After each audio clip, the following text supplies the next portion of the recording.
It's the eve of the Second World War, and King Edward VIII has just abdicated to marry Wallis Simpson, the woman he loves.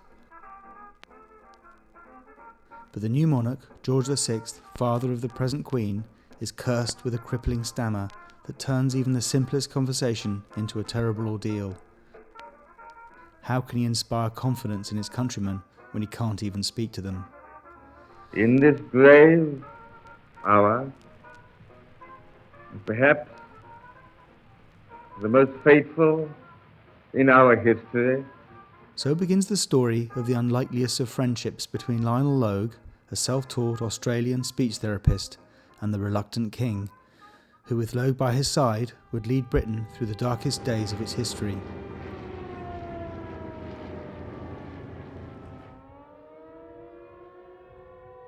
My name is Mark Logue, and Lionel was my grandfather.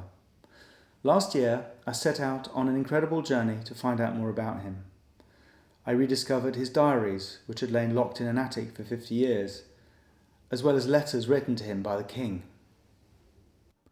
Most intriguing of all is this one, sent a few weeks after the king's death by his widow, Elizabeth, better known today as the Queen Mother. Dear Mr. Logue, I am so grateful for your very kind letter, and very much touched by what you write. I am indeed sorry to hear that you have been so ill, and it was most kind of you to make the effort to write to me. I think that I know, perhaps better than anyone, just how much you helped the king. Thanks to these documents, I've been able to piece together in detail the relationship that developed between my grandfather and King George over a period of more than 25 years.